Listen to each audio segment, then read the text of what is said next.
اعوذ باللہ من الشیطان الرجیم بسم اللہ الرحمن الرحیم۔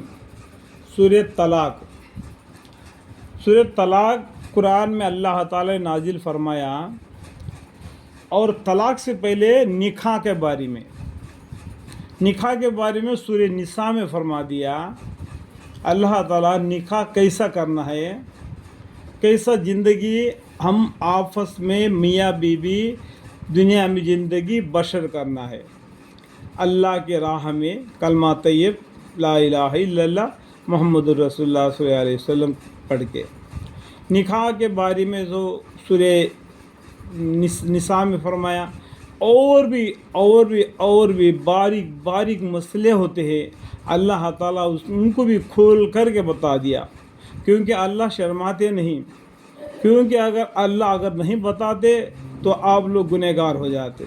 ہم الٹا سلٹا کام کریں گے۔ اللہ تعالیٰ نے اس قرآن کو بالکل صاف ستھرا نازل فرمایا کہ سورہ نساء میں آپ لوگوں کو کس طریقے سے شادی کرنا، اگر میاں بیوی میں آپس میں جھگڑا ہو جاتا ہے تو وہ لوگ خود آپس میں ایک دوسرے کو مل کر یہ اصلاح کر لے کہ تاکہ وہ ان کی جھگڑا مٹ جائے۔ اگر یہ لوگ اس کا طاقت نہیں رکھتے ہیں تو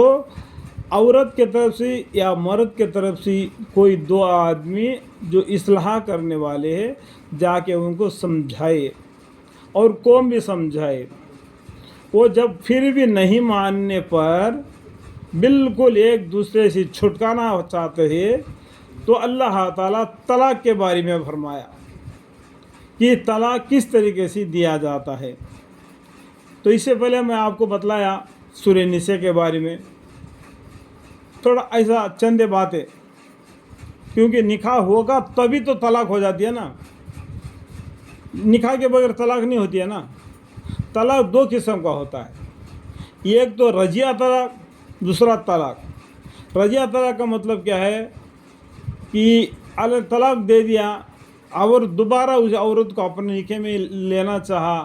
تو وہ لے سکتا ہے، وہ رجیہ طلاق ہوتا ہے۔ اور ایک طلاق ہوتا ہے بالکل چھوڑ ہی دینا، وہ میرے کو کام نہیں آتی، یا عورت بھی سمجھے وہ مرد مانا میرے کو کام نہیں آتا ہے، میں دوسرے شوہر سے شادی کرنا چاہتا ہوں، یہ مرد مانا بولے کہ میں دوسری عورت سے شادی کرنا چاہتا ہوں۔ جب طلاق کی باری آ جاتی ہے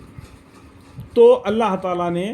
قرآن میں طلاق کے بارے میں بھی بتایا، اس طریقے سے تم طلاق دو۔ آگے بڑھ کے ہم طلاق کے بارے میں سورہ طلاق میں پڑھ کے سناتے ہیں۔ شروع کرتا ہوں اللہ کے نام سے جو بڑے مہربان نہایت رحم والے ہیں۔ اے پیغمبر صلی اللہ علیہ وسلم، اللہ تعالیٰ دیکھو ہمارے پیغمبر صلی اللہ علیہ وسلم کو کتنے پیارے الفاظ میں فرمایا، اے پیغمبر صلی اللہ علیہ وسلم آپ لوگوں سے کہہ دیجئے کہ جب تم لوگ اپنی عورتوں کو طلاق دینے لگو، یہاں پر فائدہ بھی لکھا ہے، 3 نمبر فائدہ بازو میں اس کا معنی ملا ہوتا ہے، اس کو جوڑ پڑھنے سے آپ کو معلوم پڑ جائے گا۔ تو ان کو زمانہ عدت یعنی حیض سے پہلے یعنی طہر میں طلاق دو۔ ابھی سمجھ میں باریک بات کو اللہ تعالیٰ نے قرآن کے ذریعہ تم کو بتا دیتا ہے، کیونکہ اللہ تعالیٰ شرماتے نہیں، تاکہ تم کو ہدایت پہنچے۔ جب نکاح کا بارے میں بتلایا تو طلاق کے بارے میں بتایا، تو ہمارے پیغمبر صلی اللہ علیہ وسلم کو اللہ تعالیٰ کیا فرما رہے، اے پیغمبر صلی اللہ علیہ وسلم آپ لوگوں سے کہہ دیجئے کہ جب تم لوگ اپنی عورتوں کو طلاق دینے لگو تو ان کا زمانہ عدت یعنی حیض سے پہلے یعنی طہر میں طلاق دو، یعنی جب وہ حیض میں ہوگا، حیض کا معنی تو معلوم ہے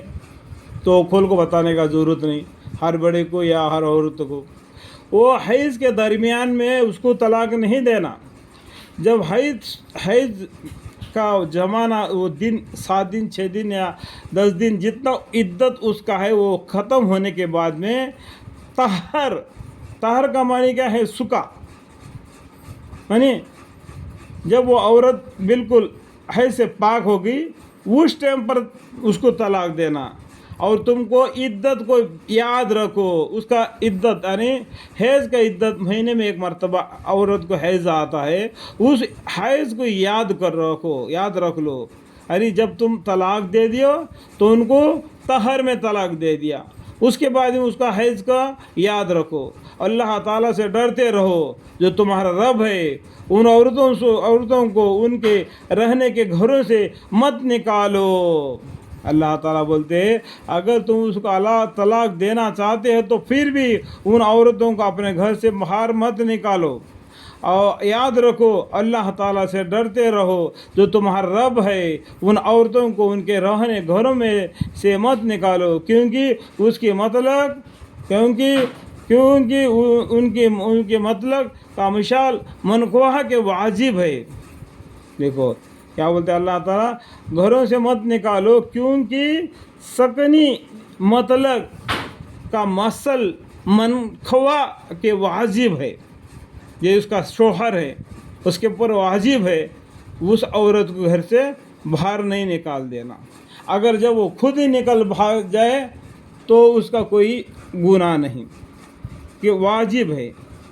اور نہ وہ عورتیں خود نکلے۔ اللہ تعالیٰ پھر بھی اللہ تعالیٰ عورتوں کو بھی ڈراتے ہیں کہ اللہ تعالیٰ بولتے اور عورت کو بھی خود نہ نکلنا نہیں چاہیے گھر سے، مگر ہاں کوئی کھلی بے حیائی کری